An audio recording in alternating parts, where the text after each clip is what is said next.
책을 읽는 데 있어서는요, 크게 세 가지로 나눌 수 있거든요. 읽기 전, 읽는 중, 읽은 후에. 여기서는 그림책 읽기 전, 그림책 읽는 동안, 그림책 읽은 후가 되겠죠. 근데 이건 그림책뿐만 아니라 일상적인 동화책도 똑같아요. 근데 그림책에서는 이제 그림을 같이 보는 그런 부분이 있는 건데, 그 부분에 대해서 좀 나눠 설명을 드려보겠습니다. 자, 읽기 전, 중, 후에서 여러분이 생각하시기에는 다 중요하지만 그래도 어디가 더 애를 써야 되고 더 중요하다고 생각하시나요? 굳이 따진다면. 1번이요? 전, 중, 후? 네, 맞췄습니다. 1번. 첫 번째, 읽기 전이에요. 왜냐하면 책은 아이들이 읽어야 돼. 그죠? 읽어주는 걸 들어야 되고요. 스스로 읽어야 되잖아요. 그 환자가 있으면 약을 처방해주면 먹어야지. 또는 처방을 받아야지 몸이 나아지는 거죠. 그래서 읽고 싶게끔 만들어줘야 돼. 그게 가장 중요해요. 특히 아이들은 뭐가 중요하다 그랬죠? 호기심. 호기심을 자극하는 부분이 굉장히 중요한데 그 부분을 애를 쓰시면 아이들이 읽는 중간에도 스스로가 호기심을 발동시키고 상상력을 발휘해서 읽게 되고 읽은 후에도 계속 여운이 남아서 그걸 가지고 다른 활동을 해도 잘 따라오게 되거든요. 그래서 읽기 전 단계가 굉장히 중요한데 여기서도 좀 몇 가지 주의사항이 있어요. 잘해주실 부분 뭔지 알려드릴게요. 자, 일단 첫 번째는요. 책을 미리 읽어보시라는 거. 제가 앞에 책을 읽어주는 그림책 읽어주는 방법에 강조를 해드렸습니다. 먼저 읽어보시고 이 부분은 아이한테 들려줄 때 수정을 하거나 아니면 좀 부가적인 설명을 해야 되거나 아니면 축소해서 들려줘야 되거나 이런 부분을 먼저 계산을 해주셔야 된다는 거예요. 그냥 읽는 책 쭉 들려주다 보면 관심을 하나도 안 가죠. 그렇기 때문에 여러분이 그 부분을 놓쳐버린다는 거죠. 여러분 내용을 정확히 모른다면. 그래서 먼저 읽어보시고 그런 부분까지 계산을 해놓으신 다음에 읽어줘야 된다는 거. 자, 또 아이들 입장에서는 재밌으면 좋다고 말씀드렸죠. 그래서 그림책에서 인물이 많이 나오잖아요. 되도록이면 등장인물의 목소리를 좀 설정해 보시는 거예요. 이것도 동화 구연 하시거나 이런 분들은 잘 하시겠지만 굳이 그런 것까지는 아니어도 아빠, 엄마, 오빠, 언니 이런 거 있잖아요. 그리고 성격을 또 맞추시는 게 좋아요. 욕심이 많으냐, 착하냐, 아니면 화를 많이 내느냐 다 다르지 않나요? 그죠? 그래서 역할마다의 상황 또는 성격에 맞춰서 나름대로 노력을 해서 들려주시면 아이들이 이야기 듣는데 굉장히 입체적이에요. 하나의 이제 드라마를 보듯이 그럼 이해도가 훨씬 더 높아지고요. 그다음 이야기 속으로 쏙 빨려 들어가기 때문에 자기도 모르게 집중해서 보게 되는 그런 좋은 효과가 있거든요. 그래서 읽어보시면서 얘는 아빠를 해야 되겠다. 얘는 착한 캐릭터로 가야 되겠다. 이런 식으로 설정을 머릿속에 해두시는 거예요. 아니면 까먹겠다. 인물이 좀 많이 나와서.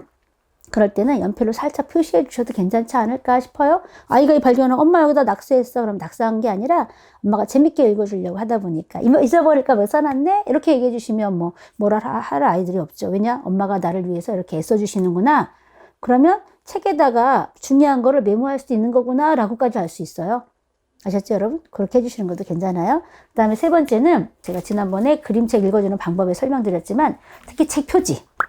를 유심히 잘 보게끔. 왜냐하면 여기에 앞으로 나올 이야기의 단서가 다 나오고요. 또 표지를 통해서 흥미를 느끼느냐, 흥미가 떨어지느냐 굉장히 중요하거든요. 제가 그림책의 구성에서 사람의 얼굴 같다, 첫인상과 같다라고 표현한 부분이 어딜까요? 바로 앞표지예요, 표지. 그 때문에 이 표지에 출판사 또 작가들 입장에서는 어떤 걸 안 칠까가 굉장히 중요한 거예요. 그래야 독자들이 이 책을 선택하게 되잖아요. 그죠? 그래서 굉장히 심혈을 많이 기울이고 고민을 많이 하는 부분이 바로 표제이기 때문에 표제를 가지고 이야기하는 게 굉장히 좋아요. 예를 들면 이건 삼척동자도 다 아는 책이죠. 누가 내 머리에 똥 쌌어? 라는 책. 근데 이걸 그냥 자 봐봐. 누가 내 머리에 똥 쌌어? 두더지야. 두더지 머리에 똥 쌌지? 이거 똥 누가 쌌는지 찾으러 가보자. 라고 하셔도 되겠지만 제가 볼 때 별로 재미가 없을 것 같은데요. 저라면 어떻게 하겠느냐.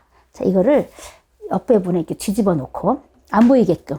그리고 나서 엄마가 책 읽어줄게. 근데 잠깐만 어디서 자꾸 냄새가 그래서 자꾸 냄새가 나는데 무슨 냄새지? 어디? 아, 왜 그래? 아, 너한테 향기 나는 냄새가 나는데 도대체 뭐지? 뭐야? 이 쿠션 밑에 이것 때문에 그런가 봐. 이거 봐. 아우, 누가 얘 머리에 똥 쌌냐? 이러면 애들이 난리가 나요. 에이, 그게 뭐야? 엄마 유치해? 이런 말 제가 들은 적 한 번도 없어요. 이렇게 시작하면 제가 먼저 또 냄새도 맡아봐요. 아우, 이렇게. 도대체 누구니? 그럼 아이들이 어떤 반응이냐면, 저도 맡게 해주세요. 그래서 자기가 코를 갖다 대요. 냄새가 얼마나 지독한지. 마치 맞는 것처럼 진짜 그런다니까요. 잠깐만, 누가 여기다 똥을 싼 거야? 잠깐만, 얘 누구니 또? 얘는 읽은 지 오래돼서 까먹은 것처럼, 얘들하고 읽었다면? 아니면 처음 읽는 책이다. 그럼 이런 인물을, 동물은 처음 보는 것처럼 아이들한테 질문을 던지는 거예요. 그럼 모를 수도 있죠. 잠깐, 이거 누구냐? 이상하게 생기기도 했네. 실제 이런 애가 있나? 이러면서. 근데 잠깐만, 머리에 똥을 쌌는데 어딜 가는 거야? 누가 똥을, 자기가 싼 건 아닌 것 같지 않니? 범인 찾으러 가나 본데 도대체 누가 얘 머리에 똥을 쌌을까? 이렇게. 왜냐하면 이 책은 탐정처럼 범인을 찾으러 가는 그런 구성으로 되어 있거든요. 그래서 표지부터 우리 같이 가서 범인을 한번 찾아보자. 너도 도와줄래? 이런 것처럼 같이 따라가 보면 애들이 의협심이 굉장히 강하잖아요. 제가 도와줄게요. 내가 도와줄게. 같이 가자. 이런 마음으로 따라간다니까요. 그래서 표지에서는 이런 게 굉장히 좋아요. 이런 방법 사용해 보시면, 사실 제가 이거는 어른한테도 똑같이 강의할 때 해보는 방법인데 다들 속아 넘어가셔요. 그래서 어떤 분은 선생님, 제가 쉬는 시간에 창문을 좀 열어놨어야 되는데 죄송해요 하고 창문을 막 그때 여시는 분들 막 계시고 그러셔요. 진짜 냄새 난다는 줄 알고. 이 책을 딱 꺼내면 무슨 깔깔깔깔 대고 막 웃으시거든요. 정말 좋은 방법입니다. 제가 실패한 적이 한 번도 없습니다. 아이나 어른이나. 자, 예를 들면, 예를 들어 설명드리는 거니까 이런 방법으로 고민해 보시면 되겠다 하는 거예요. 그 다음에, 자, 간단한 소품을 이용해서 이야기를 만들어 가는 것도 괜찮아요. 독후 활동으로 하셔도 되겠지만, 일단, 나무젓가락 여기다가 그림을 그려서 네가 내 머리 똥 쌌지 하고 찾아다니면서 같이 옆에서 실제 말하는 것처럼. 독후 활동으로만이 아니라 이야기 들려줄 때. 그래서 앞에 분에, 얘들아, 나랑 같이 내 범인을 좀 찾으러 가볼래? 이렇게 말하는 것처럼. 근데 굳이 복화술 아니어도요, 애들은 복화술을 완벽하게 하지 않는 한 엄마가 말하는 건지 다 알아. 그래도 속아 넘어가요.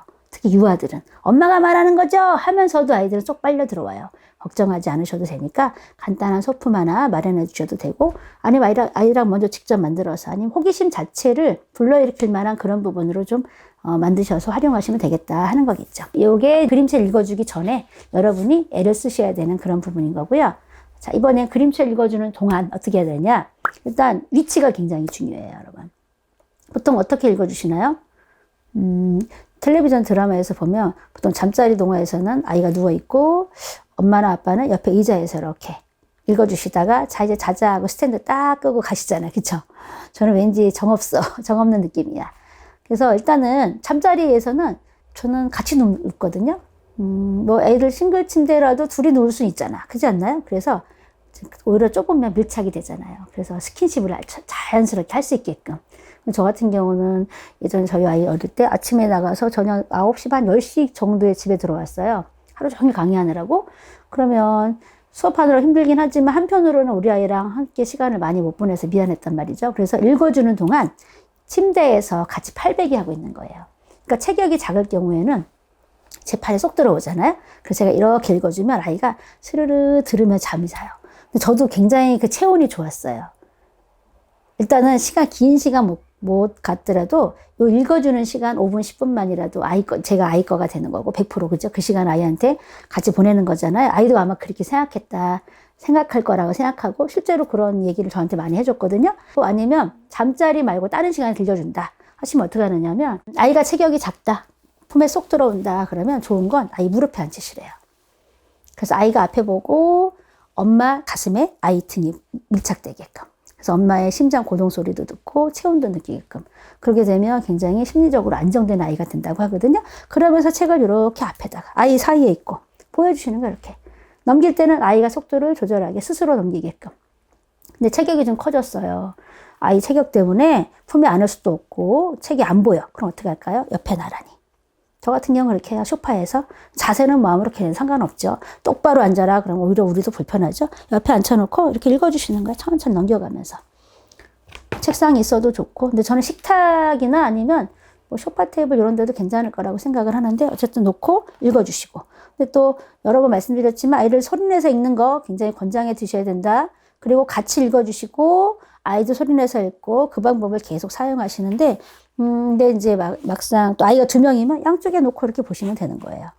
근데 봉사를 하러 가시거나 저처럼 또 수업을 하시는 분은 어떻게 하느냐? 저 같은 경우 가장 좋은 대형이 디귿자나 반타원형이라고 생각하거든요. 왜냐면 애들 입장에서는 제가 다 보여요. 저도 아이들이 한눈에 다 보이고. 고개만 조금만 돌려도 어느 위치에서건 제가 다 보일 수 있게끔. 그래서 책을 이렇게 보여요. 저도 항상 이렇게 보여주시죠. 습관이 돼서 그런 거예요. 제 얼굴을 가리면 안 돼. 왜 그런지 아시나요? 애들은 신기하게요. 제가 이야기를 들려주면 여기도 보고 제 얼굴도 봐요. 그 심리가 뭔지는 굉장히 궁금해요. 어쨌든 옆에다 놓고 읽어주게 되면 이걸 보면서 제 얼굴, 그래서 얼굴 표정, 아까 실감나게 등장인물 목소리 설정해서 읽어주시라 말씀드렸죠. 실감나게 나름대로 표정을 지으면서 읽어주시면 훨씬 더 내용이, 그 다음에 이 그림에 가깝게 읽어주시면 아이들 도움이 많이 되거든요. 그래서 위치는 옆으로 이렇게. 아셨죠? 예, 그래서 위치를 처음에 잘 잡으시고, 그 다음에는 정확한 발음으로 읽어주셔야 돼요. 저도 가끔 발음이 새긴 하는데, 아이들한테 특히 읽어줄 때, 특히 영아, 유아들한테 읽어줄 때, 말이 막 형성되는 아이들한테는 더 주의하셔야 돼요. 왜냐하면, 언어라는 거는요, 따로 학습이 되는 게 아니야. 그러니까 그러니까 앉아서 공부한다고 지금부터 공부 시간 시작하는 학습이 아니라, 자연스럽게 일상생활에서, 환경에서 언어를 습득하는 거예요. 처음에 듣고 잘하잖아. 그쵸? 그래서 아이들한테 띄어읽기, 발음, 이런 부분, 그리고 상황에 대한 거, 감정에 대한 거 정확히 전달을 해주시면 아이들도 그렇게 받아들이고, 중요한 건 아이들도 그렇게 말하고 그렇게 읽어요. 그렇기 때문에 여러분도 그걸 주의하셔서 정확한 발음, 띄어읽기를 신경 쓰셔서 하셔야 된다는 거예요. 그냥 책 읽듯이 쭉 가시면 애들도 책 읽듯이에요. 그럼 책 읽는 재미도 없죠? 내용도 이해하면서 읽는 것보다 훨씬 더 내용 파악이 덜 돼요. 그렇기 때문에 여러분이 읽어주실 때 그 부분을 주의하시면서 읽어주시면 좋을 것 같습니다. 자, 이번에는 유아책에 특히 반복적인 사건이나 행동, 대사가 많아요. 예를 들면 이 책 다 아시죠? 누가 내 머리 똥 쌌어? 이렇게 물어보죠. 네가 내 머리 똥 쌌지? 물어보죠. 여기는 다 똑같아요. 여기도. 나? 아니야. 내가 왜? 내 똥은 이렇게 생겼는 걸 계속 나와. 이렇게. 2마리, 3마리. 근데 대부분의 유아책은 애들이 원래 이제 생활 자체가 반복이잖아요. 일상적인 생활도, 그죠? 커가면서도 먹고 자고 싸고 먹고 자고 싸고 이러면서 숟가락질도 하고 응가도 하고 이제 지금까지 커온 거잖아요. 그죠? 그러니까 반복이 아이들의 습관이고 아이들을 형성시키는 가장 중요한 요소란 말이죠. 근데 이야기 체계도 똑같아. 그렇기 때문에 한참 아이들이 책을 읽다 보면, 아, 이번에도 또 똑같이 따라하겠구나. 똑같은 말이 나오겠구나를 감지해요. 그래서 저 같은 경우는 3회 법칙으로 3번째일 때부터 아이들을 참여시켜요. 근데 글자를 모르면 어떨까요? 괜찮아. 아까 들었잖아. 간단한 거. 예를 들면, 잠깐만. 또 나왔네? 그럼 네가 내 머리 똥 쌌지? 이거 네가 할래? 이런 식으로. 왜냐면 여기는 좀 문장이 더 길어. 그죠? 그리고 여기는 인물이 자꾸 바뀌어요. 말도 나오고 토끼도 나오고 그러잖아요. 그럼 목소리가 바뀌어야 되니까. 근데 얘는 똑같은 애가 물어보는 거잖아. 네가 내 머리 똥 쌌지? 이렇게. 그러면 지루하지 않아요? 그리고 마치 연극하듯이 참여하는 것 같다니까요. 근데 이것도 해보니까 뭐가 있냐면 그냥 애들도 별로 표현력이 없어. 그래서 뭐라 그러냐면 네가 내 머리 똥 쌌지? 책 읽듯이 이래요. 아니 따지는 거잖아요. 캐묻는 거잖아요. 근데 그 실감나게 안 되죠? 방법이 있었어요. 어떻게 하느냐면 얘 동작을 똑같이 따라해보세요. 동작 똑같이 따라하게 하면서 그러면 달라. 네가 내 머리 똥 쌌지가 아니라 네가 내 머리 똥 쌌지? 따지듯이 진짜 돼요. 아, 연기를 연습을 안 해도 된다니까요. 그리고 이거 잘 따라해보자. 연습했지? 이거 하는 거야? 하지 않아도 반복했기 때문에 자연스럽게 알아. 목소리가 점점 커져요, 애들이. 네가 내 머리 똥 쌌지 막. 이것도 얼굴 바짝 들이밀고 하거든요. 그럼 저는 제가 얘가 되고 이 말을 계속 하는 거예요. 그럼 아이들도 자기 항변을 계속 한다. 그러면서 똥이 점점 다르다라는 걸 아이들 알게 되는 거거든요. 이렇게 하다 보면 재미도 있죠. 자기가 참여했죠. 이야기 전달을 잘 될 수밖에 없고 이야기 듣는 재미, 그죠? 그리고 표현력, 집중력 다 성장할 수 있어. 그리고 이 단어 자체가 자기 거가 되는 거잖아. 어휘가 자기 거가 된다라는 거예요. 이런 방법으로 언어 능력을 확장하시는 게 가장 좋아. 너는 듣기만 해라. 아니에요.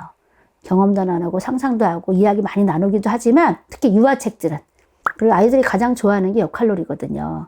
역할놀이를 항상 머리띠 하나만 있어도 굉장히 재밌게 잘하잖아요. 근데 들려줄 때부터 이렇게 하면 나중에 독후활동으로 만약 역할놀이 한다. 더 잘해요. 실감나게 더 잘한다니까요. 아셨죠? 이거 꼭 한번 해보시기 바랍니다. 자, 그 다음에는 적절한 시점에 다음 이야기를 예측할 수 있는 질문을 해보시는 게 좋아요. 어떻게 될까라는 거 딱 멈추고.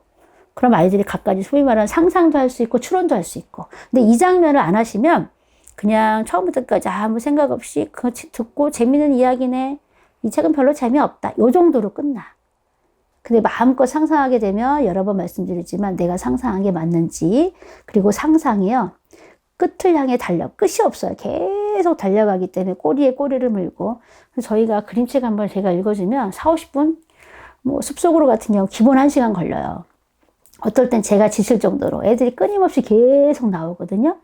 그래서 예측하는 장면에 대한 부분을 항상 이야기를 나눠보시는 게 그 다음 장면을 볼 수 있게끔 스스로 책장을 넘기게 하는 힘을 준다라는 거죠. 근데 너무 자주 하시면 또 안 돼. 아시겠죠? 그래서 미리 보시라고 그랬잖아요. 거기에서 이 부분은 내용 이해를 물어봐야 되겠다. 여기는 여기까지 온 회상 장면을 물어봐야겠다. 이 장면에선 다음 장면을 상상하게 물어보고 다음 장면을 추론하는 부분을 물어봐야겠다. 계산을 하셔야 돼. 근데 처음부터 그 계산이 되나요? 아니에요. 자꾸 하시다 보면 감각적으로 몸에 익혀져요. 저도 이거 이론적으로 배운 적은 없는 것 같거든요. 근데 아이들하고 늘 수업을 하다 보니까 저도 모르게 이게 자연스럽게 몸에 익게 된 것 같아. 그래서 저도 여러분한테 이걸 제가 대본 없이도 그냥 말씀을 드리잖아요. 그죠? 몸에 익었기 때문에 그런 거죠. 자, 여기까지 읽어주는 동안이었고요. 그 다음 읽어준 후에는 어떻게 하느냐. 책 다 어땠어? 맨날 물어봐. 뭘 어땠어? 재미있다, 재미없다. 이거로만 얘기하시면 안 돼. 일단 그림책 같은 경우는요. 자, 첫 번째가 뭐냐. 다 읽어주고 난 후에 그림만 다시 한번 보여주시는 거야. 그래서 자기 말로 정리할 수 있게끔. 저는 뭐라 그러느냐면, 자, 선생님이 지금부터 말 안 할 거야. 그림만 다시 보여줄게. 우리 천천히 한번 다시 그림 한번 보자. 이런 식으로. 어때? 딴짓하는 애 한 명도 없어요. 오히려 새로운 걸 발견하는 애들도 꽤 있어요. 그래서 천천히 다시 보는 거야. 자기 말로 정리할 수 있게. 아까 미처 못 봤던 거 아니면 봤던 것도 다시 한번 되새김질 하게끔. 천천히 보게끔. 여기서 애들이 천천히 넘기세요 하고 뭐 이런 애들 많다니까요. 이 활동을 꼭 해주셔야 돼. 하셨죠? 뭐 이런 애들도 되새김질을 통해서 소화가 영양가가 온전히 가잖아요. 똑같다고 생각을 하시면 될 것 같아요. 자, 그 다음에는 주인공에게 일어난 사건이나 자신의 생활에 비슷한 사건 이런 걸 연결시켜서 한번 이야기해 보시는 거. 이야기 중간중간에도 해보시지만 다 끝나고 또 아이들하고 이런 주제로 또는 토론 주제? 논제? 뭐 너무 거창하지만 어쨌든 어떤 질문 하나로 아니면 어떤 내용 하나로 이야기를 풀어나가시는 거 굉장히 괜찮아. 문학책 같은 경우는 생각해 볼 여지가 있는 게 많잖아요. 그죠? 예를 들면 거짓말이다. 그럼 걔가 그 시점에서 거짓말을 한 게 어떤 거야 되냐? 그런 거짓말을 고백했어야 되느냐? 솔직히. 그 시점에서 고백한 게 잘한 거냐 못한 거냐. 너 생각은 어떤 이런 거를 계속 얘기해보는 흑야브루타예요. 거창하게 유대인까지 막 들먹이지 않아도 괜찮지 않을까 싶어요. 그래서 이야기 끝나고 나서 할 수 있는 이야기 활동이 따로 또 있다라는 거. 저희 같은 경우는 그 책에서 가장 중요한 걸 논제 삼아서 토론 토의하거든요. 굉장히 많은 이야기가 나와요. 그러면 그 책에서 중요한 내용이라든가 행간에 숨어있는 의미까지 다 끄집어 나올 수 있는 그런 활동을 저희가 수업을 하는데 그렇게까지는 아니라도 그래도 여러분 생각에 이 책에서는 말하고자 하는 게 뭘까? 가장 자주 나온 이야기가 뭘까? 이 부분에 대해서 한번 이야기하고 넘어가자. 이런 활동. 그게 굳이 쓰고 뭐 만들고 이런 독후 활동이 아니어도 괜찮지 않을까 싶습니다. 자, 마지막으로요. 책에 나오는 장면, 인물들 이런 거를요. 가지고 소도구를 만들어서 읽기 전도 했죠. 읽기 후에 특히 독후 활동으로. 역할놀이, 특히 유아들은 굉장히 그거 좋아한다 그랬잖아요. 역할놀이 해보시면 좋은데 아까 잠깐 말씀드린 것처럼 나무젓가락에다가 인물만 자기가 그려서 응? 네가 내 머리에 똥 쌌지? 하고 아이들은 특히 유아는 자신감 없는 애들 있잖아요. 걔네들은 어떤 인형이라든가 소도구가 있으면 내가 말하는 게 아니라 얘가 말하니까 괜찮아 라고 생각한대요. 그 자신감 없는 애들은 그런 걸 지어주다 보면 자기도 모르게 저 원래 잘 못해요. 이런 말조차도 못하는 애 있거든요. 근데 이걸 지어주면 얘가 말하듯이 해요. 그리고 또 이런 거 같은 경우는 뭐 똥 만들어 보기. 찰흙이나 아니면 그 뭐죠? 하얀 지점토? 이런 거 똥 색깔이 다 다르잖아요. 그죠? 이런 거 만들어 보고 실제 쿠당탕 소리가 나는지 오동당동당 굴러 떨어지는지 이런 걸 한번 해보시는 거예요. 근데 애들은 사실 그림 못 그리고 조그맣게 그려요. 그래도 지금 미술 수업이 아니야. 괜찮아. 그래서 종이 하나 백지 갖다 주세요. 근데 자기가 그리는 것에 대한 의미가 커요. 그래서 두더지를 이상하게 그려도 소근육 발달을 위해서 좀 아이들 가위질도 하기도 하고 못하겠어요 그러면 엄마가 좀 도와주고 그리고 스카치 테이프 하나면 뒤에 쭉 붙이고 버리지 마시고 사진도 찍어주시고 이것도 계속 뭐 블로그에 올리시거나 많이 수집해 놓으시면 우리 아이들 추억도 되고요. 또 앨범도 될 수 있죠. 더 중요한 거 이런 것도 필요하시는 분이 많아요. 같이 공유하고 싶은들 그런 분들이 또 많이 방문하시면 파워블로그 되죠. 또 출판사에서 이런 거 책 좀 내주세요. 작가님이 되게 해드리겠습니다. 그럼 여러분은 작가가 되시는 거예요. 일치월장 얼마나 다른가요, 여러분? 그죠? 많이 쌓아야 되겠지만 아이들과 함께 특히 어릴 때 그런 추억 많이 나누시면 좋지 않을까. 특히 그림책으로 하시는 게 굉장히 좋아요. 왜냐하면 짧죠, 그죠? 그리고 볼 때마다 느낌이 다르기 때문에 훨씬 더 많은 이야기, 갖가지 활동을 할 수 있거든요. 조금만 아이들 쓰신다면. 그리고 이런 책도 지금 말씀드린 이런 활동에 대한 책 꽤 많이 나와 있어요. 근데 그걸 모방 삼아 똑같이 따라 하시고 내 아이들 보태시고 또 아이들과 함께 그 확장을 해서 아이들의 아이들을 얻어갖고 그걸 보탬에 대해서 더 많은 활동을 해주시면 우리 아이들이 주도적으로 독서 활동을 하는 아이가 되지 않을까. 그래서 처음에는 몸으로 하는 활동, 그림으로 하는 활동 하다가 서서히 글로 넘어가시면 되거든요. 그게 자연스러운 건데 우리는 그거는 독서 전문가가 해야 되는 영역이라고 너무 이렇게 선을 그으시는 것 같아요. 그러다 보니까 집에서는 그냥 책 읽기 정도로만 끝나시는 게 많지 않을까. 그러다 보니까 문제는 더 아이들이 성장하는 게 좀 드물어요. 책 읽기, 책의 수준도 그렇고 책을 읽고 생각하고 글로 쓰고 말로 하는 그런 단계까지 못 넘어간다라는 거죠.